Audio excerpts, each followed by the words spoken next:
Liam, good to have you on the show. I believe you've cycled all the way across London to be here, so thank you. That's for you, Patrick. That's dedication. But, look, I can't help but wonder, when people saw Kwarteng and Truss's initial economic outlay, they thought, gosh, this is a little bit nuts.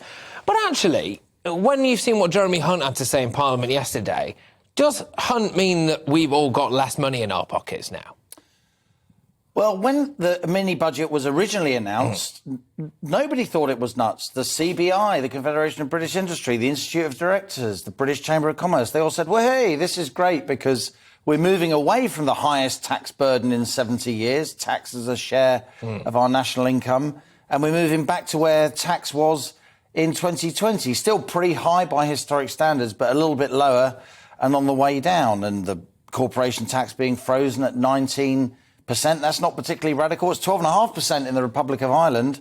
And the top rate of tax falling from 45 to 40%. That's not particularly radical. That's what it was during the whole period that Tony Blair and Gordon Brown were in office, except for the last couple of weeks under Gordon Brown. So these weren't particularly radical policies, but taken as a whole, and because the press reaction to some of them was pretty strong, not least the top rate of tax reduction, you could say that was tin-eared.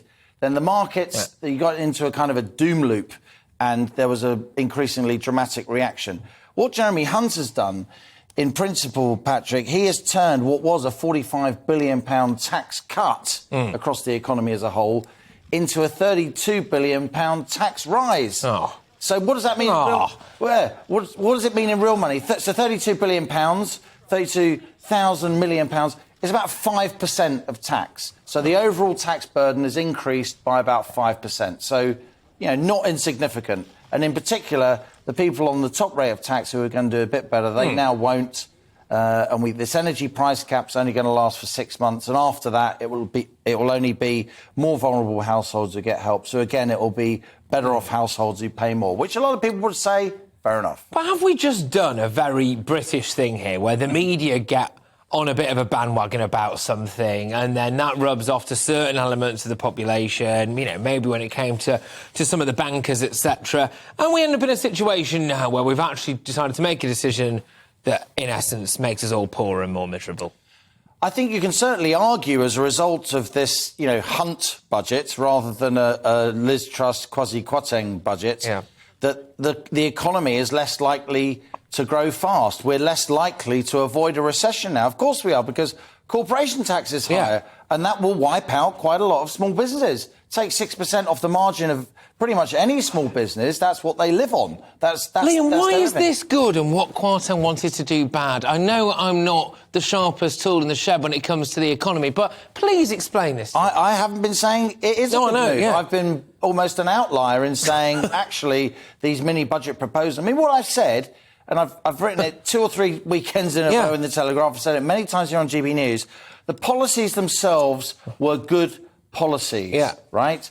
The handling and the presentation and the timing of the policies was politically tin-eared, ill-judged, maybe even inept. And it was. It is inept to lift the ban on bankers' bonuses and lower the top rate of tax as we're going into winter where a lot of people are scared about paying their bills. That's inept. You should have done that when the population was feeling a bit more flush.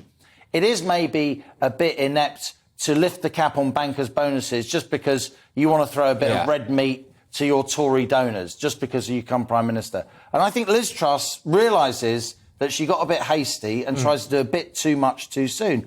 Even Margaret Thatcher, who she sometimes models herself on, I remember back in the early 80s, she filled her cabinet with people who disagreed with her. We had the dries, the sort of Thatcherites, and the wets. That was the vernacular back then. And it took her 2 or 3 or 4 years in office to start doing the more radical stuff that genuinely changed the country. It seems now Liz Truss may not have 2 or 3 or 4 months, let alone 2 or 3 or 4 years, because I don't think the sort of One Nation side of the party, I don't think the likes of Jeremy Hunt and Rishi Sunak and their lieutenants in Parliament are going to stop until she's run out of office.